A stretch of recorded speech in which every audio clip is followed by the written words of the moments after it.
साहेब तेरी साहेबी साहेब नहीं है ध्यान રાખજો આ બધાયમાં સાહેબ નહીં પણ સાહેબની સાહેબી છુપાયેલી છે मेहंदी केरा पान में लालन रही छुपाई मेहंदी पोनो एक बारो लावीने हाथरो कोઈને હુઈરો ને તોય ફેર પડે એવો એની અંદર છે પણ એ આખો નાખો રહેવાથી ક્યારે કલર મળતો એને માટે મસળવું પડે જ્યારે એક જ પોન લઈને તમે એમ ખાલી ચોરી નાખો હાથ ઉપર કલર બેહી જાય મારા સાહેબ પણ એ ચોર્યા વગર મેર પડે નહીં આખા રહેવાની જરૂર નથી આખો જિંદગીમાં આખા વિશ્વ પર એક જ રહ્યો આખો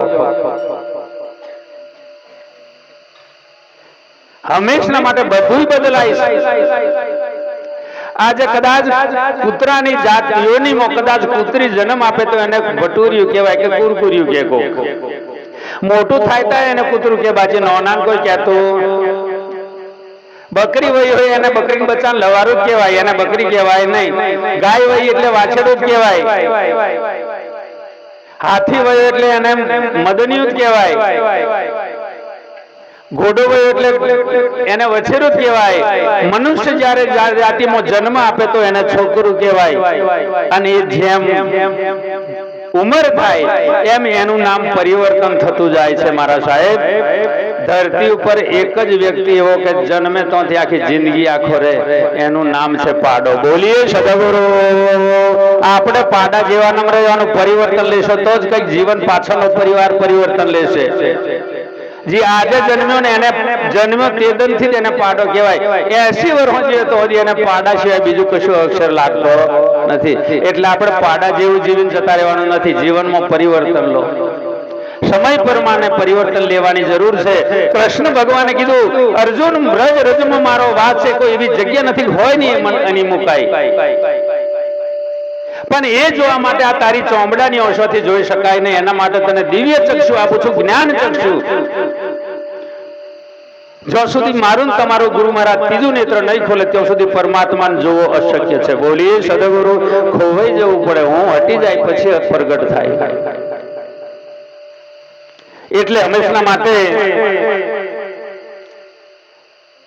દરેકે મારે તમારે ગુરુ મળી જાય તો રસ્તો બતાવે બાજુ સદગુરુ મળી જાય તો જ પરમાત્માની પ્રાપ્તિ થાય તેમ છે મોક્ષની ચાવી પરમાત્મા પાસે નથી તમે ગમે તે ભગવાનની અખંડ સેવા કરશો ને ગમે એવા સાહેબની કરશો દેવની કરશો માતાની કરશો મહાદેવની કરશો પણ હોંધો ચડવાનો નથી એ ચાવી એમની પાસે નથી જે ગુરુ પાસે એમને પૂજવાનું કારણ એટલું એ ઈશારે જ્યાં સુધી મને તમને સમજાય નહીં જે ગુરુને ચરણે ગયા ગુરુ શબ્દનો ગમ જેને પાયો ગુરુ શબ્દને સમજ્યા ગુરુની પદવી મેળવી એના ફોટા પૂજાય છે એમાં કોઈ મિનમેખ નથી જેને સાધન મેળવી લીધું ગુરુ વચન મળી ગયું 9 પ્રકારની ભક્તિ તક માયાનું આવરણ છે 10મી ભક્તિ ગુરુ વચનની મળી જાય તો જ પરમાત્માની પ્રાપ્તિ થાય તેમ છે બાજી તો હદી હોંધો ચડવા દે તેવો નથી જ્ઞાની છે ખૂબ જ્ઞાની છો વિવેકી છો કશું કહેવા જેવું નથી પણ તમારી જે કઈ નજર છે અને તમારી જે કઈ બેઠક છે તમારો જે કઈ ધ્યેય છે વૈરાગ જાગ્યો છે એને લીધે વધારે કહેવાની ભાવના થાય બાકી આખો દાડો શરત કરીએ તો એક શબ્દ પણ ઉઠી શકતો નથી એનું મૂળ કારણ કે જ્યારે પબ્લિક આગે પાછી થાય તો તમે જોણી જઈએ કે અમને કોઈ ઈચ્છા નથી સાંભળવાની જેવી રીતે સમુદ્રમાં ભાદરવા માસની પૂનમને દાડે જેમ કહેવાય છે કે 12 મહિના વરસાદ પડે એની કોઈ કિંમત નથી પણ ભાદરવા સુદ પૂર્ણિમાના દિવસે જે મેઘ વરસે એ જળમાંથી જે બુંદ છીપ ઝીલવે તો એ છીપની અંદર રત્ન પાકે એવું મહાપુરુષોનું કહેવું છે કેમ કે પૂનમની રાત પૂનમને દિવસે પૂનમની રાત્રે જ્યારે મેઘ ધારા થાય ત્યારે બુંદે પડેલું છીપ સમુદ્રના તટ ઉપર આવે અને મેઘ ધારા જ્યારે થાય એટલે પાણીની અંદર ઠેકો છલંગ મારીને છીપ અધર જાય અને જે બુંદ ઝીલવે અને પાછું બુંદે જતું રહે એમાં મોતી પાકે એવું કેવું છે તેમ શબ્દ ઝીલવા માટે છીપની જેમ જે એકી નજરે બેઠા છે એનો પ્રભાવ છે સાહેબ બાચી અમે શરત કરીએ તો હોંધો ચડે નહીં આ સમાજ ઉપર આધાર છે મારો સમાજ પ્રગટ પરમાત્માનું સ્વરૂપ છે ખાસ સમાજનું અહિત થાય એ ડગલું જિંદગીમાં બરો પોતાના પરિવારનું અહિત થાય સંસ્કાર ખોટા મળવાથી મનુષ્યનું જીવન બરબાદ થતું હોય બાચી સંસાર ખોટો નથી આ સંસાર તો પ્રગટ પરમાત્માનું સ્વરૂપ છે બોલીએ સદગુરુ મહારાજ દરેક મનુષ્ય 9 દાડા 9 માસ માથાની કુખમાં તપ કર્યું છે, જેમ તેમ નહીં. ભક્તિ આજની નથી. 9 દાડા 9 માસ ઊંધે માથે લબડીને માતાની કુખમાં જેને તપ કર્યું અને પરમાત્માને વારંવાર કહેતો, માલિક એકવાર બંધનમાંથી મુક્ત કરી દે, હું ક્યારેય તને નહીં ભૂલું. બોલીએ સદગુરુ મહારાજનો જય. ભગવાને કીધું કે ભાઈ તું બહાર જા, પછી માયાના આવરણમાં તું મને ભૂલી જાય. તાકે નહીં ભૂલું. છતાં આ તો એટલા બધા ડાયક પરમાત્માને પૂછ્યું, જન્મ્યા તોથી સંત એવું બોલવામાં આવે છે. જ્ઞાન બધાની પાસે છે, પણ જ્યાં સુધી શાન નથી ને તો સુધી એનું ભાન થતું નથી. ગુરુ પાસે ગુરુની શાન મેં સમજ્યા, એ નર થઈ ગયા શાના. સંત કી વાણી અટપટી ઝટપટ સમજી ન જાય, જો કોઈ ઝટપટ સમજે તો એના જીવનમાંથી ખટપટ મટી જાય તેમ છે. સમજવું બહુ માથાકૂટ વાળું છે. નહીં તો એક દાડે આવા સંત હતા, પ્રવચનમાં કીધું કે ભાઈ અંધારામથી અજવારે આવો, અને અંધારામાં ખોવાયેલી વસ્તુ અજવારે જાય તો જ મળે, બાજી મળતી નથી. પેલાએ આવું કીધેલું એટલે પેલાએ ડોહીબા એક બાજુ ખૂણામ રહીને હોંભરે કે રાજ્યો એવું કેવું અજવારામાં ખોવાયેલું મળે. યાદ બેહી ગયું ડોહીબાને કે અંધારામાં ખોવાય એ વસ્તુ અજવારે જવાથી મળે. એટલે ડોસીબા એક દાડ બેઠી બ્લાઉઝ ને બટનો ચોટાડતી લઈને દેખાય ઓછું, ઉંમર થયેલી 80 વર્ષની, અને હાથમાંથી હોય પડી ગઈ. એટલે ડોશીમાએ કીધું કે પેલો મુવો કહેતેલો કે અજવારે જવાથી મળે, તો અંધારામાં હું માથાકૂટ, અજવારે જવાથી મળી જશે. એટલે શેરીમ નેકરી ડોહીબા. શેરીમ જઈને દડ ખોતરી જોઈ, આખી ભૂરી ભટતી દડવારી તોય ખોતરે. જેટલું રસ્તા આવે એટલે પૂછે કે બા હું ખોવાયું? મોવા તું જતો હોય જા, મારે જે જોવાને જોવા દે. બપોર દાડો અડધો દાડો શેરીમ ખોતરી પણ હોય મળે નહીં. બોલીએ સદગુરુ મહારાજનો જય. એક જગ્યાએ ભાવસિંહદાસ મહારાજ જેવા અનુભવી સંત હેરે નીકળે એટલે કીધું, માજી શું ખોવાયું? તાકે મોવા તારા જેવા કઈક જ્ઞાન કઈક આયા, પણ કોઈ કશું મદદ કરી નહીં. હું તમને મદદ કરું. કોને? તાકે બીજું કઈ ખોવાયું નથી, પણ હોય ખોવાઈ છે. એટલે પેલા સંધો ખોરવા માંડ્યા. હોંજ પડી, આખો દાડો બગાડ્યો. આ ખોરવા અમને ખોતરવા આખી જિંદગી પૂરી કરી દઈશું તો આ હોંધો મળવાનો નથી. અંધારામથી અજવારે જવું જ પડશે, છૂટકો નમરે. અજ્ઞાન રૂપી અંધકારમાંથી જ્ઞાન રૂપી પ્રકાશ તરફ નહીં જતો હજી એનો છેડો આવવાનો નથી ભક્તિનો. આ એની પાસે જવા માટેનું એક વૈરાગ પદ છે. ભજન નથી કરવું એ કઈ ખોટી વાત નથી. ભજન જ્યારે સમજે, આપણા ભજનમાં બેઠા છે, આપણે બેઠા છે કઈ ભજનમાં. પણ ભજન જો મારા તમારા બેહી જાય ને, જેસલ જાડે જો કચ્છની ધરતીનો કાળ એક આંખના પલકારે પીર થઈ ગયો, પણ એનું મૂળ તારંગ એનામાં ભજન બેસી ગયું. પણ આપણે ભજનમાં બેઠા છે, ભજન આપણા બેસતું નથી તો હજી ફેર પડવાનો નથી. બોલીએ સદગુરુ મહારાજ. એટલે સંત ખોરીને હોંજ પાડી માજીને કીધું કે માજી હોય પડી કઈ ગયેલી, આ મળતું નથી. તાકે મુવા હોય તો ઘરમે ખૂણામ પડી ગયેલી. બોલીએ સદગુરુ મહારાજ. હાવ પડી ગઈ ખૂણામ અને ખોરે શેરીમ, હાવ મળે આખી જિંદગી. આ એમ છે. સરસ સાહેબે કીધું, કાશી દ્વારકા જીવડો મારીને થાકી શકતો હું તો પહેલા ઘેર પ્રગટ પરમાત્માનું સ્વરૂપ છે. મા બાપ એની પૂજા નહીં તો હજી ગુરુની પૂજા ઉગતી નથી. મા બાપ ગુરુનું નથી માનતો ત્યાં સુધી પરમાત્માની કરેલી સેવા ક્યારેય પણ ફરતી નથી. પહેલું પગથિયું જે કંઈક છે એ પહેલા કરો. એટલે સંતે ગયા અંદર, અને અંદર જઈને કઈ આગળ માજી બતાવો, તાકે આ ખૂણામ પડી ખડીઓ હરગાય તરત જ હોય વેની ગાડી. આપણે કરવાનું છે કઈક ને થાય છે મારા તમારાથી.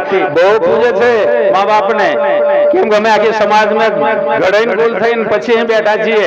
આપણા વાળા સમાજ બહુ પૂજે છે મા બાપને, પણ ફેર એટલો છે મા બાપને એ કહી રહ્યો છે કે તું મરી જા, જીવતા તને પૂજું નહીં, મરી જા પછી પૂજું. બોલીએ સદગુરુ.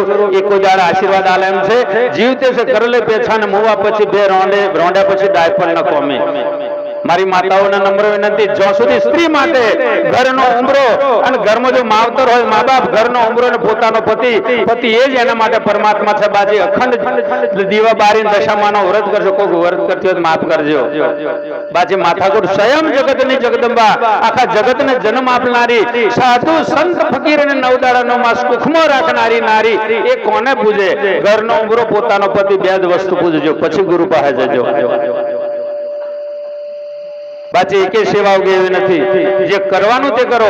અને મર્યા પછી રોમ રે છોરો પપ્પા કોને કે એને કોઈ લેવા દેવા નહીં. ગયા પછી રોમ હતો પણ પેલો ઓળખ્યો નહીં. હે માતાકૂટ, જીવે તો આદિ વઢવાનું અને મર્યા પછી રોમની બૂમો પાડવાની, ત્યારે એ ભક્તિ ઉગેવી નથી. બોલીએ સદગુરુ કેમ કે 9 દાડા 9 માસ પરમાત્માને કીધું કે તમે કદાચ ભૂલી જવાય. તમે કહો છો કે બંધનમાંથી બહાર ગયા પછી અને કદાચ માયાના આવરણમાં તમને ભૂલી જાવ તો મારે તમને ખોરવા કહી. આજે એટલું પૂછીને આયા, એમનો થોડા બેહી રહ્યા.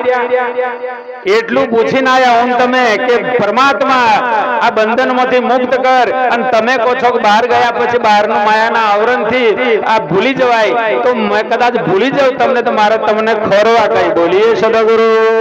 ત્યારે પરમાત્માએ કીધું, માલિક, મારા જગતનો નાથ કીધું કે હું ત્યાં તને મળીશ. તું ધરતી ઉપર જન્મ ધારણ કરે તો હું તને મળીશ, અને આ જ્ઞાન જો ભૂલી જાય તો હું તને ફરી યાદ કરાવીશ, પણ ગુરુના રૂપમાં. બોલીએ સદગુરુ મહારાજ. બાકી આ ઘોડાવાળા હોમાં આવે તમારે ભૂલી જજો, એવા એવો ગુરુ પાસે જેલા. જે ગુરુની ભક્તિ કરી, વચનની ભક્તિ ગુરુ, તન મન ધન શીશ ગુરુને અર્પણ, એ બોલી દેવું સહેલું છે, એ કહી દેવું સહેલું છે, પણ એ રીતે કરવું બહુ મુશ્કેલ. નવા શિષ્ય બન્યા, ગુરુ મહારાજે ઉપદેશ આલ્યો અને કીધું કે તન મન ધન શીશ ગુરુને અર્પણ. એટલે ગુરુ મહારાજને મહિના પછી એમ થયું કે ચાલ હવે શિષ્ય મેં તપાસ કરવા દે, કેટલું સમજો, 2 વાત સમજાવતો આવો. નવા બન્યા છે, થોડી મહેનત કરું. એટલે ગુરુ મહારાજ ગયા ઘેર, ભક્તોને પૂછ્યું કઈ ગયા ભગત? તાકે એ તો વાડીએ શેતર છે, શેતર. એટલે શેતર ગયા. પેલો કુવાએ મોંડવા ઉપર બેઠેલો હતો. એટલે કેવું બેટા મજામાં? તાકે હા કઈક થોડું ઘણું સમજાય. તાકે સમજો ને બાપુ, સારું સમજો હોય તો આ કુવો કોનો? બાપુ તમારો છે. આ પેલી મકઈ દેખાય એ બાપુ તમારી છે, અને આ તારું શરીર એ બાપુ તમારું છે. પછી પેલી વાડી રેંગણો મરચો છે, બાપુ તમારું છે. મહારાજ ખુશ થઈ જાય, વાહ વાહ, મારો બેટો બહુ સમજદાર, પૂરું જ્ઞાન સમજી લીધું. યાદ હતું મહારાજ, યાદ હતું, ખાલી સમજેલો નતો. યાદ તો હતું વાર્તાની જેમ, આની પછી આવે, પણ સમજેલો નતો.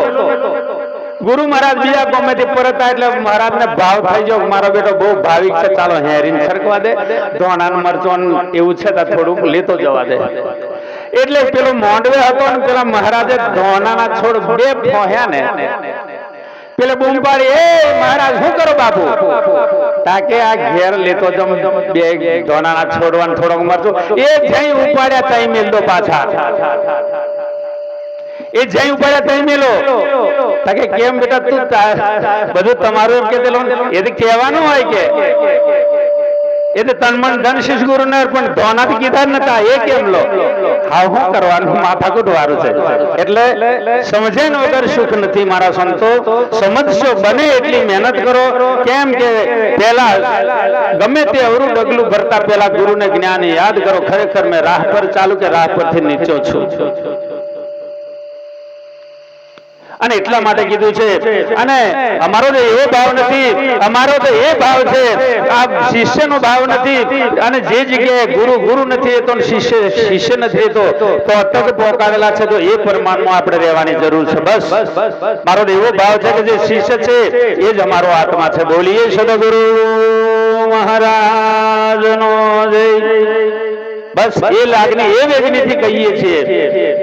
બાકી અમારે કોઈને દારૂના પૈસા નથી આલવા પડતા, કોઈ મોસાહારી કરવાના પૈસા આલવા નથી પડતા, પણ અમારો નિયમ છે કે જે સ્વાર્થનો અંત કરી દીધો, સ્વાર્થનો અંત કરી દીધો એનું નામ સંત છે. અમારું જીવન પારકા જીવના ઉદ્ધાર માટે છે. અજ્ઞાન રૂપી અંધકાર અટવાતા જીવને જ્ઞાન રૂપી પ્રકાશ તરફ લઈ જવો એ અમારી ફરજ છે. મહારાજો પણ હાવી હિંદ કરવા માંડ્યા. શું કરીએ? અમારી ભૂલ છે બાપ, અમારા ખામી છે. મારો સમાજ જો અટવાતો હોય તો અમારા ખામી છે. જેટલો જાય એટલો જુદું બતાવ આવ્યા કરે હું બચારા નથી મેર પડતો. મહારાજો ઠેકરું ચિતરવાનું ચાલુ કરી બચારા શું કરે? હવે આ ખરું તે ખરું એમ અટવાય બિચારા. સમજ હોય તે આ ખરું પેલું ખરું કેમ એનો નિયમ છે.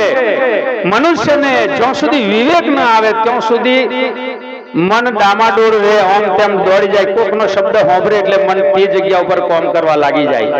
એનું મૂળ કારણ જ્ઞાન કરતો વિવેક મહાન છે. જ્ઞાની કરતો વિવેકી મોટો.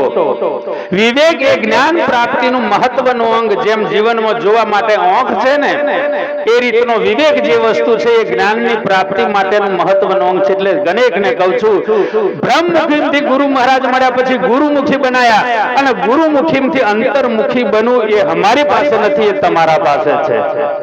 એ ગુરુ પાસે નથી. જેવી રીતે એ અગ્રો વાળો 5 કિલોની થેલી લઈને પૂછી જોવે અમારા હોપારભાઈ જેવા શેઠ આ વીઘે કેટલી પાડવાની કેટલી પાકે? શેઠ કહી દે ભાઈ આ થેલીમાંથી 150 મણ મકઈ પાકે, પણ ઘાહમે જીન વાવી દેતા શું કરવાનું લાગ? પછી કે કોણ શેરી પાકી? બિયારાની ભૂલ નહીં, તમારી ખામી છે. કઈ રીતે એનો વિવેક કરવો એ તમારે વિચારવાનું છે. ગુરુ મહારાજ વામન માંથી વિરાટ બનવું એ તમારા હાથની છે.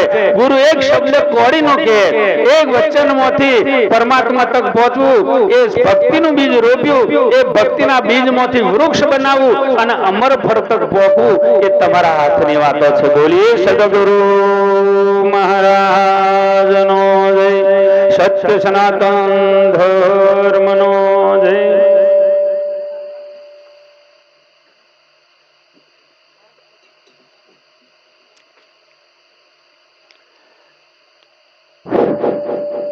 બજાવજો આ એક જ કડી બોલ્યો છું. હેજી આવયનો ભવી આવો રે અજ્ઞાન ગતિ ગોખનારા રે ગોખનારા.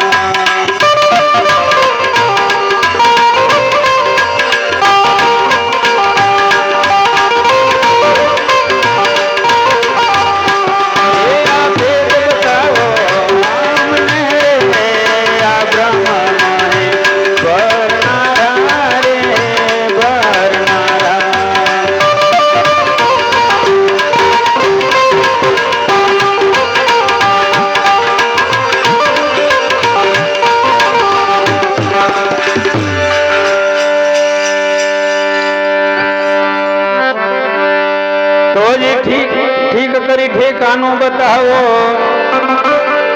क्या रहे थे मन में पवन जुजवारी करीने समझाओ स्वरूपे तो जी नागबुंद नो रूप बताओ कहो क्या रहे थे आजीव ठीक करी ठेकानो बताओ अने जीव सी तो जी नागबुंद नो रूप बताओ कहो क्या रहे थे जीव जुजवात करीने समझावो सा स्वरूप रहा थे शिव हे जी अखंड ज्योत जागी रे आ अभेद ब्रह्म रहे नारो रे रहे नारो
સુધી આ પ્રગટ પિંડ પડ્યા તો જો ક્યાં જાય નાદ ઉદમન વાયો સુરતા કર સર્વે ક્યાં જઈને સમાય એના અનુભવી આવો રે આવી સફર વિસ્તારા રે વિસ્તારા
ચોરા પંચરંગી કેવા રહ્યા છે કીર્તન એ ભેદ અમને બતાવો એવા અગમ વાત વડના એ ધની દીરાના સાચા રે આ જગમાં વાલો જાહેર માને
સંતો પુકારી પુકારીને કે છે વસ્તુ મેદાનમાં પડી છે મારા બાપ હીરાપુરા મેદાનમાં અંધા લશ્કર જાય તેજ ખરું ના નહીં 450 પાવર ના વોલ્ટ છે પણ જ્યાં સુધી કનેક્શન ની અંદર અર્થિંગ નો છેડો નહીં તો હજી કારે લાઈટ હરગી એવી નંબર કરંટ તો છે બે કરંટ ના છેડા ભેગા થાય ફોલ્ટ થયા વગર તો નથી કરંટ તો પરમાત્મા નો પડેલો છે ના નહીં પણ જ્યાં સુધી ગુરુના વચનનું અર્થિંગ નહીં તો સુધી આ અજવાળું થાય એવું નથી બોલીએ સદગુરુ બસ આ પાઠ એ કહી રહ્યો છે બસ હવે પાઠ વિશે થોડુંક બે શબ્દ કહેવાય પણ મારી ફરજ છે ગણોને કોક ને કે કોક સંતો પાઠ ખોટો કોક એમ કે હેલું ખોટું કોક સાહેબ ખોટો કોક સ્વામિનારાયણ બધું બરાબર આપણે ખોટા આપણી અસમ કમરો એટલે પેલું હોમું ખરાબ દેખાય એ આપણા પ્રતિ ભીતર પડેલું છે સાધન જ્યાં સુધી અંતકરણ પવિત્ર નથી હૃદયનો ભાવ જાગૃત નહીં એ પવિત્ર ભાવ નહીં થાય ત્યાં સુધી અંદર પડેલો પરમાત્માનો પ્રકાશ અનુભવમાં આવે એવો નથી બોલીએ સદગુરુ પીપ ભરેલું પાણી હોય મોઢું જોવા દો એટલે ક્યારેય નહીં દેખાય કેમ કે પાણી ડોરું છે પણ ચોખ્ખું પાણી ખાલી તમે એક વાડકી પાણી લો ને તોય પ્રતિબિંબ દેખાય બસ આ ભક્તિ એવી છે એનો કોઈ નિયમ નથી કે તાપની બારી લાકડો મેં નાખ્યો અને લાકડો નાખ્યા પછી 4 કલાક 6 મિનિટ 5 દાડે કે 6 કલાકમાં એક પ્રગટ થાય. અગ્નિ છે ચોક્કસ લાકડામાં, દરેક લાકડામાં અગ્નિ છે 100%, પણ ક્યારે એ પ્રગટ થશે એનો કોઈ ટાઈમ નથી. એ એક ગરમ થવાની પરાકાષ્ઠા ઉપર આધાર હોય છે. દેવતામાં નાખ્યા પછી ગરમ થવા ઉપરની પરાકાષ્ઠા હોય છે. કોઈ લાકડું પાતળું હોય તો વહેલું હરગી જાય, કોઈક જાડું હોય, કોઈક પોચું હોય ખાખેડા જેવું, કોઈ કડક હોય અને કોઈક લીલું હોય. એની પરિસ્થિતિ પ્રમાણે વહેલું મોડી એમાં અગ્નિ પ્રગટ થાય. અગ્નિ છે એટલે તે મારા તમારામાં પરમાત્મા છુપાયેલો છે. એને પ્રગટ કરવા માટે સદગુરુનું વચન ઉપદેશ લીધા પછી એવો કોઈ નિયમ નથી 2 મહિને એ પરમાત્મા અનુભવમાં આવી જાય. એ એના ચિંતન ઉપર આધાર છે. બોલીએ સદગુરુ મહારાજ. એ એના ચિંતન ઉપર આધાર છે, એના હાથનો વિષય છે. એમાં ગુરુ મહારાજને લેવા દેવા નથી. પણ ગુરુ કેમ જો કરી જાય સદગુરુ પોતાની પાસે, સદગુરુ કેમ જો ચાલી જાય તો પરમ ગુરુ પોતાની પાસે છે. અમે કહી દે કે આજથી વ્યસન નહીં લેતો ને પીવું હોય તમારી ઈચ્છાની વાત, અમારાથી તમને ગોવારી કરાય નહીં. બસ એટલા સ્વામી વિવેકાનંદ કીધું, મારા કરતો તો મારી હું ના જોઈશ, મારી કરતો મારા મુખનો શબ્દ મહાન છે. બોલીએ સદગુરુ. પાછી મહારાજ હંગાતું રહે તો ફેર નહીં પડે, એના વચને વરીએ તો જ કદાચ ફાયદો થાય એમ છે. આ પાઠ એ બતાવી રહ્યો છે, પાઠ અને પ્રકાશ. આ પાઠના આધારે પ્રકાશ રહેલો છે, બાકી આ પ્રકાશના આધારે પાઠ રહેલો નથી. કેવી રીતે પરમાત્માને આધારે આ ઠાઠ રહેલો છે, બાકી આ ઠાઠના આધારે પરમાત્મા રહેલો નથી. બોલીએ સદગુરુ મહારાજ. બનાવવું પડે આ નામને પરમાત્મા પર. સંતોષ જે ભક્તિ તો નામની જ કરો. અલખ શબ્દ જે વપરાયો છે, અલખ ધણીનો પાઠ. આ તો જેને જેટલું સમજાયું એમ કહી દઉં. કોઈક રામદેવજીનો પાઠ કે કોઈક શિવ શક્તિનો કે કોઈક કંઈક બોલે. પાઠ વસ્તુ જ્યાં સુધી નહીં સમજાય તો સુધી મારો તમારો જીવનનો ઠાઠ સમજાયો નથી. પાઠ એ સમજાઈ રહ્યો છે. પાઠ એ પરમાત્મા પાસે જવાનો ધોરી માર્ગ છે. કેમ કે આકાર સાકાર નિરાકાર પછી જ સાક્ષાત્કાર. તો હજી વાંધો ચડે એવો નથી. આકાર સાકાર નિરાકાર પછી જ સાક્ષાત્કાર, પાછી બાયપાસ કશો વાંધો ચડે એવો નથી. ભક્તિ આકારથી ચાલુ થાય એ ધ્યાન રાખજો. કોકને અનુભવ એવો થાય કે જડને મનાય નહીં, ચેતન જ મનાય. કોકને એમ થાય કે જડ ચેતન બધાને મનાય. કોકને એમ થાય કે આ જડ એટલું જ માનવાનું, આ અમને બધાને કશું નહીં. જેને જેટલું કેમ કે મર્યાદિત જ્ઞાન છે. તમે સરોવરની અંદર કદાચ દેવ ડેમની અંદર પાણી ભરવા માટે જાઓ, શક્ય નથી કે તમે આખા ડેમનું પાણી એક પાત્રમાં ભરીને લઈ આવો.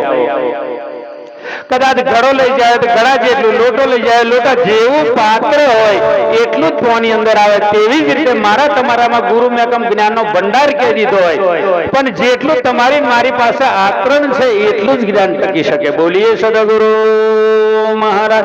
એટલું જ રહે. એ તમે ગમે આપ્યા હોફીને નીકળી જાય. બાકી પાંડવો પૌરવોને બધાને ઉપદેશ આપેલો ભરી સભામાં. એકલો અર્જુન સમજ્યો, અને જ્યારે જ્યારે વિરાટ દર્શન ભગવાને દીધું દુર્યોધનને અને શકુની મોમાન કે આ યુદ્ધ અટકી જાય, તાકી તમે જો ને તું માયા વ્યાવો ખેલ કરે. હવે શું કહેવાનું? એટલા માટે જ્યારે અલખ કબીર સાહેબે કહ્યું, મારા અલખ ને દરબાર, મારા સદગુરુ ને દરબાર મળજો જતી સતી.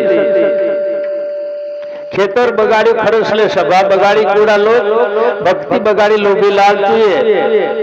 જેમ કેસરમાં ધૂર મળી જાય એવું. એટલે મારે તમારે કઈ રીતે જીવવું એ પોતાના હાથની વાતો છે. અલખ એ કોઈ એવું નામ છે કે લખવા ભોકોમ નહીં આવે તેવું તેના પાઠ રચ્યા છે મારા સાહેબ. મૂળ નામ, નિજ નામ, સતનામ ને અવિનાશી નામ. કયું નામ ગુરુ ચરણમાં જાય, કયું નામ ધ્યાન કરે, કયું નામ વચન ચલાવે, અને કયું નામ એવું છે આપણી પાસે કે પરમ પદ ને પહોંચાડે. બોલીએ સદગુરુ. એ ભેદ ગુરુ પાસે જવું પડે. ભક્તિ તો નામની જ કરવાની છે, એનો જ મહિમા છે. અલખ એ નામ લખો. નકળંગ એટલે ગણોને એમ સમજાય, અલખ એટલે રામદેવજી. ગણોને એમ સમજાય, નકળંગ એટલે રામદેવજી. જેવું ધરતી ઉપર એક નામ છે કે જે નામ ઉપર કલંક નથી લાગતો, બાકી આને થોડુંક તો કઈ કરી જો, કાલે પેપરમાં આવે ફલોના મહારાજા અમુક જગ્યાએ આ કાર્ય કર્યું અને ધરપકડ કરીને આટલા દરની સજા, આટલા દરનો રિમાન્ડ લીધો, તરત જ પેપર માં બહાર આવે. કયું એવું નામ છે કે એને કલંક નથી લાગતું? નકલંક એટલે રામદેવજી નથી. પણ જયારે એટલું યાદ રાખજો, પાઠ તો 4 યુગથી પુરાવતો આવે છે, આજથી નહીં. રામદેવજી 1461 ની સાલમાં આવ્યા છે. પણ જયારે જયારે આગળ સંતોએ કીધું અધર્મ વધે અને ધર્મની હાનિ થાય, હું નિરંજન નિરાકાર સાકાર સ્વરૂપે ધરતી પર ગુરુ બનીને આવું, ગુરુના રૂપમાં, અને ફરી સ્થાપના કરું. અને જ્યાં સુધી મારો નાથ કંકુન પગલે આ ધરતી પર સ્થાપવા ધર્મ, પણ તોય મતી મારી ગઈ. ખુજ નહીં પડી કે હવે આયો ખરો. પણ ત્યારે ધ્યાનમાં બેઠા ને મારો ગુરુ કોણ છે પૂર્વજન્મ, ત્યારે બાળીનાથ નજરમાં આવ્યા ને ત્યારે રાજપાટ વંચાવે એનું ભોંગીને ભગવાન ગયા ખરા, પણ તઈ કોઈ જવા દે તેમ નતો. એટલે રમત રમવા માટે એક ટોલી 900 જોજન દડો પાડેલો, દડો લેવા માટે ગુરુને મળ્યા ને જઈને દંડવત પ્રણામ કર્યું. બાપુ, મારે ધર્મ સ્થાપો છે, ધર્મની સ્થાપના કરી છે, મારે શું કરવું પડે? ત્યારે બાબા બાળીનાથ ગુરુ મહારાજે કીધું, રામદેવજીના ગુરુએ કીધું કે બેટા, તમે આપ તો જગતનો નાથ છે, વિશ્વના કરતા છો, અને આપ તો સૃષ્ટિનો સર્જનહાર માલિક, મને પૂછો છો? પણ આ જમીન ઉપર, ધરતી ઉપર, કળિયુગની અંદર દુસ્તર માયાએ જે કઈ માયાના આવરણમાં મારી મતિ મારી ગઈ, ધર્મ કઈ રીતે થાપો એ સમજણ મારી પાસે નથી. એટલા માટે આપણી પાસે માર્ગદર્શન આપો. હવે પૂછો છો એટલે કહું છું કે જો તમારે ધર્મ સ્થાપવો હોય અને જો કદાચ ધર્મની રચના કરવી હોય તો સૌ પ્રથમ તો ગુરુ કરવો પડશે. બોલીએ સદગુરુ મહારાજનો જય.